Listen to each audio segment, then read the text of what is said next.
Hey everybody, just Jesse here, welcoming you back into another day of accountability. Yes! Another day of hanging out in my garage, my man cave. I've got a couple of couches out here. There's always a seat open for you. I look forward to hearing from you guys. And today I want to talk to you about navigation and planning ahead. But first of all, today is Wednesday. It's May 27th in the year 2020. This year is almost half over. Can you believe it? So much going on. Today I want to talk to you using Exodus chapter 5, and that's going to be the story of when Moses goes to Pharaoh and asks to let his people go. The first time. So the first time Moses goes and asks Pharaoh about giving the Hebrews a mini vacation, I guess, if he must.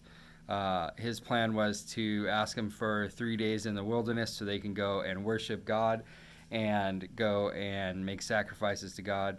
And we know that wasn't the whole plan. According to the Bible talks about how that was going to be their time where they got out. That was the way Moses had planned it, Moses and Aaron.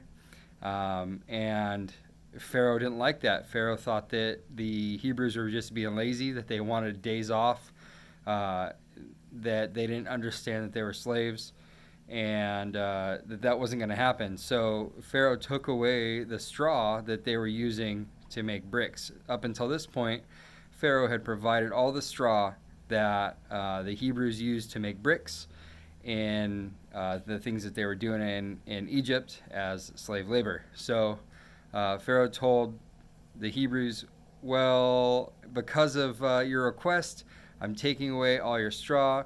You have to find all your straw. But get this, the brick production remains the same. So not only now do they have to still make the same amount of bricks, they have to find their own straw. So that made the Hebrews, the Israelites, go and moan and groan to Moses and Aaron. And they asked Moses and Aaron, why'd you even go up to him and ask him?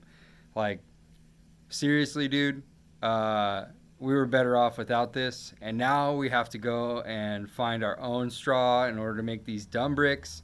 And we have to spend more time and we still have to make the same amount. So it was all for nothing. So they were angry at Moses and Aaron. They didn't see the big picture.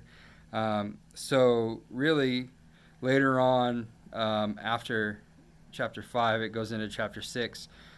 God says that he heard the moaning and groaning of the Israelites, and that he remembers the covenant, and that he will redeem the Israelites. So that being said, Moses has a tough challenge in front of him. Just think about it. Not only did Moses, he was in charge of talking to Pharaoh, which is something that like not everybody can do. That's the highest of the high. But he had to ask him to let God's people go, like slave labor, let the slaves go.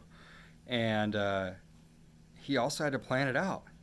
So just to organize that would be ridiculous. Think about it. He has to get all of his countrymen to agree, and that just took intense planning when they did agree. So think of it this way, though. There is an acronym that has been floating around for a while, and that's helped tons of leaders with planning opportunities that approach. So I wrote them down, and I wrote them down because I don't want to mess it up. So I'll read them off really quick. But basically, plan ahead is the acronym. So P is predetermine your course of action. Definitely, you have to plan it out beforehand. You can't just go into whatever you're doing without a plan of action. L for plan ahead is to lay out your goals. You have to know what you want in order to, or when you have to know what you're looking to achieve before you can just go at it. A for plan ahead, adjust your priorities. There are just things that you have to do that aren't important when you're planning. So those have to be moved to the back burner. Not forgotten, but just not as important at the time. N, notify key personnel. So like in the story of the Hebrews, the Israelites, and Moses and Pharaoh, Moses had to tell his countrymen, hey, we need to band together. We need to go at this, and this is how we're going to get free. Took a ton of preparation. Finally, for ahead, it's allow time for acceptance. Not every plan is going to be accepted right away. Sometimes you just have to wait it out and let people just think about it for a little bit, and then sometimes that works out the best. H in plan ahead, head into action. Once they've thought about the plan for a little while, they're acceptant of it, go ahead and start carrying it out. Like, get on it, pedal to the metal. E in plan ahead, expect problems. There's always going to be bumps in the road, just like the problems that the Israelites had where they took the straw away. Things like that happen all the time. We just can't be discouraged. We have to know that with God, everything's possible. And once we've prayed it out, our plan is in action. Nothing can stand in God's way. We have to remember that. Plan ahead. A, the last A, always point to your success. Your success is going to be God when you plan ahead. When you use God in your plan, your success is always going to be that. And then finally, plan ahead. D, daily review of your progress. Every day, you have to figure out where you're at on your chart. You have to set it out. That's one of those things. Lay out your goals. I like to do checklists where I can check things off. That makes me remember the things that I've put out in front of me.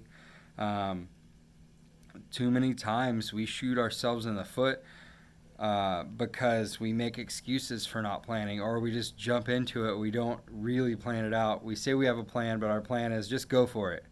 And we have to remember that planning ahead takes a lot of patience, a lot of time, and it takes a lot of courage.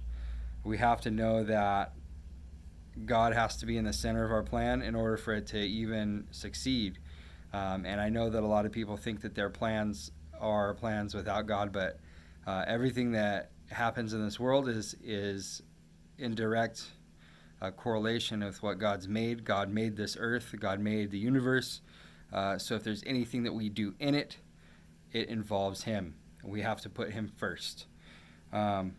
We need to take this and we need to make our plan to go ahead and go and grow. We need to grow the kingdom of God. We need to grow our mental capacity for the Bible. We need to grow our relationship with Jesus. And we need to grow our love for people, because there's just too much hatred going on in this world, and enough has to be enough. We need to be leaders, and as Christians, we need to be godly men that are entrusted to love our other brothers and sisters. And as a leader, we just have to stand up. We have to do it, and it has to start today. Thanks, guys, for listening to me today. I hope that this spoke to you. If you think that any of this portion of my story has talked to you or somebody that is in your circle, go ahead and pass it on. There's a share button. It's easy to do. Fill out the information once you click the button. And if you like what I'm talking about, give me the thumbs up. I do like to see that. Also, if you haven't subscribed already, I would love to see you subscribe. Just the fact that I want God to move in this world. And for every subscription, I know that God's moving. God's moving regardless of if you subscribe or not, but it's a good reminder that God is moving. It's a good reminder to just see how well He's moving and how well He loves His people.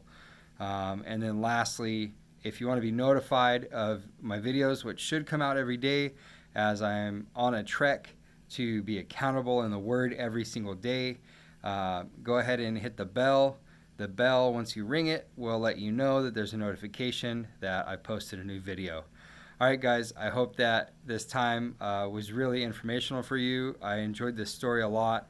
It's not just a story, but it's true, it's historical, and it's something that we need to learn from. All right, guys, have a great night.